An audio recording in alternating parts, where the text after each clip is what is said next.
1984 fue el último libro de George Orwell.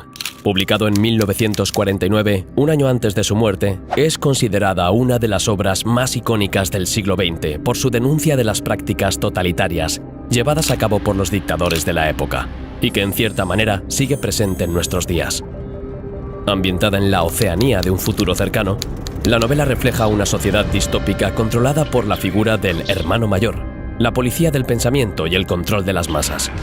La población es adoctrinada en el fanatismo y la veneración a un líder del que no pueden escapar. No es difícil pensar que Orwell, en 1984, estuviera imaginando un futuro para la generación de su hijo, cuya fecha de nacimiento se corresponde con la de Winston Smith, el protagonista de la novela, un mundo del que deseaba prevenirles.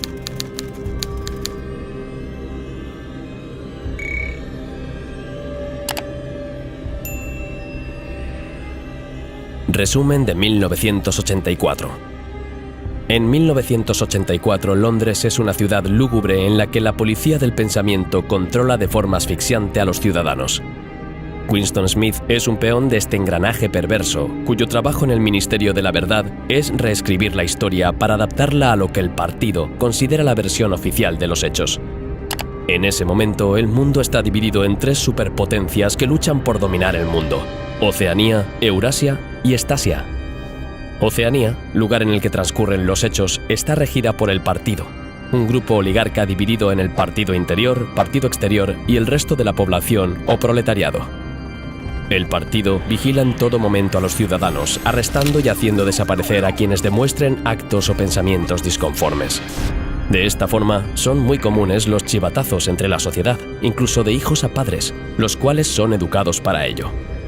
A la cabeza del partido se encuentra la figura del hermano mayor, cuya cara está en todas partes: carteles, sellos, monedas. Todos los ciudadanos están obligados a amar y ofrecer su lealtad incondicional al líder. Winston Smith, que tiene 39 años, vive solo en uno de los edificios que el Estado proporciona a los miembros del partido exterior, lejos de los barrios de los proles.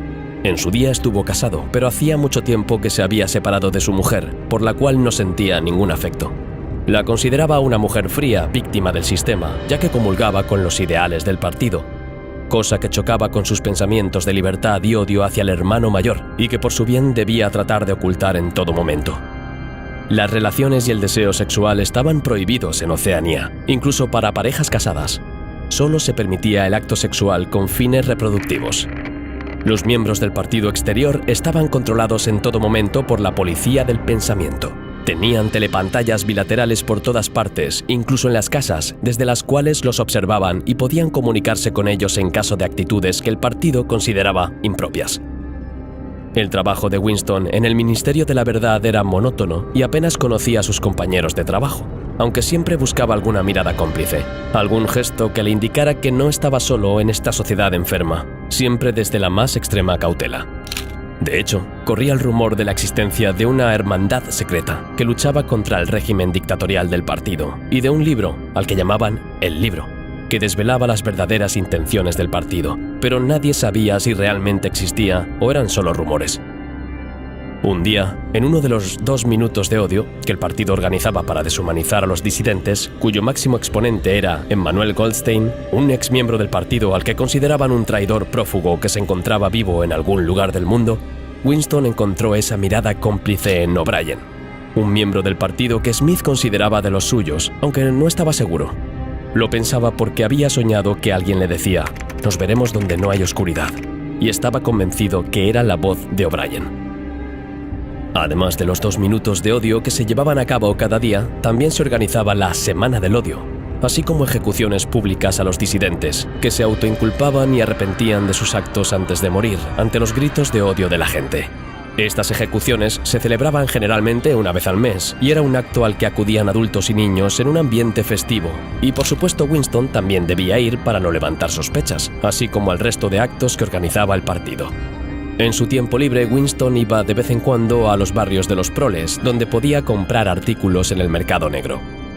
No era muy seguro que los miembros del partido frecuentaran estos lugares y debía andar con mucho cuidado, pero se hacía la vista gorda porque el Estado sabía que no era capaz de producir todo lo que la población demandaba, a pesar de que su propaganda dijera lo contrario. A la vuelta de una de sus visitas a la tienda del señor Charrington, una tienda de antigüedades que a Winston le gustaba frecuentar en el barrio de los Proles, se encontró con un miembro del partido, una chica joven, a la que había visto gritar enfurecida en los 2 minutos de odio. Ambos fingieron no haberse visto, pero Smith sabía que lo había reconocido, con el peligro que eso conlleva, sobre todo tratándose de una fanática seguidora del partido. Unos días más tarde se la encontró en uno de los pasillos del ministerio y ésta se chocó intencionadamente con él y le dio una nota con algo escrito. Cuando Winston pudo leerla, se asombró al ver que ponía: «Te quiero». Días más tarde, cuando pudo hablar con ella en el comedor del ministerio, entre el bullicio de la gente, concertaron una cita en un lugar apartado de la ciudad, fuera del alcance de los micros, y al que ambos deberían acudir por separado para no levantar sospechas. Es así como Winston y Julia inician una relación amorosa que deben mantener en secreto. Se veían de vez en cuando, en sitios seguros, hasta que deciden alquilar una habitación que el señor Charrington tenía encima de su tienda. Era su nido de amor. Allí pasaban largas horas haciendo el amor y hablando sobre el régimen y la libertad, los recuerdos, la manipulación a la que estaban sometidos y cómo podían escapar de ella. Era algo que ambos ansiaban, hasta el punto de plantearse ir a hablar con O'Brien. O'Brien era el miembro del partido interior, e ir a verle solo con la leve sospecha de una mirada y un sueño era demasiado arriesgado, pero lo hicieron. Al fin y al cabo, su objetivo no era seguir vivos, sino seguir siendo humanos. Cuando llegaron a casa de O'Brien, este les estaba esperando.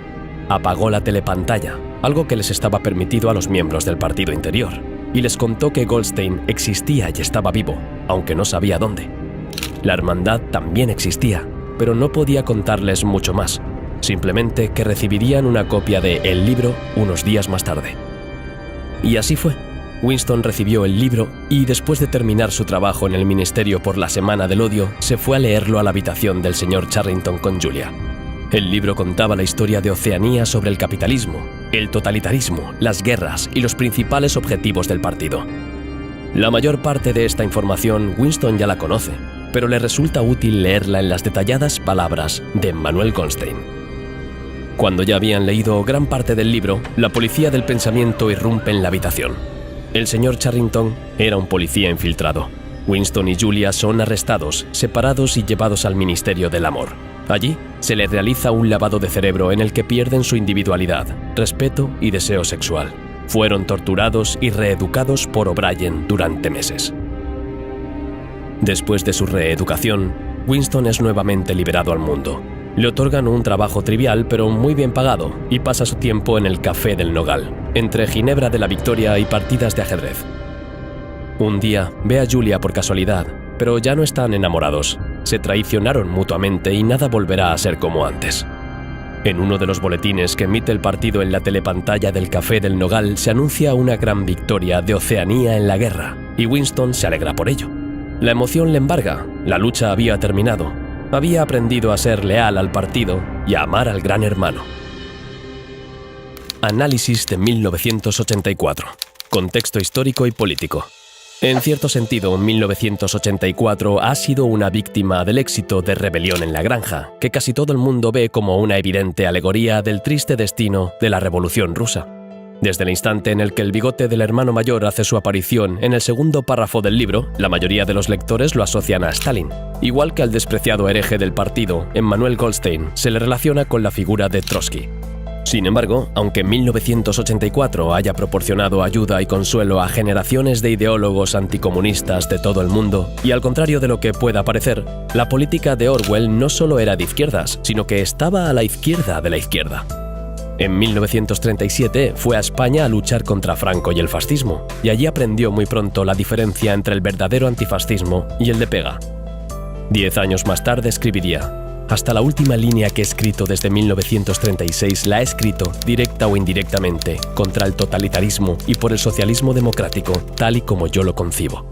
Orwell se consideraba un miembro de la izquierda disidente, en contraposición a la izquierda oficial, representada por el Partido Laborista Británico, al que mucho antes de la Segunda Guerra Mundial ya había empezado a considerar como potencialmente fascista, por sus similitudes con el Partido Comunista de Stalin.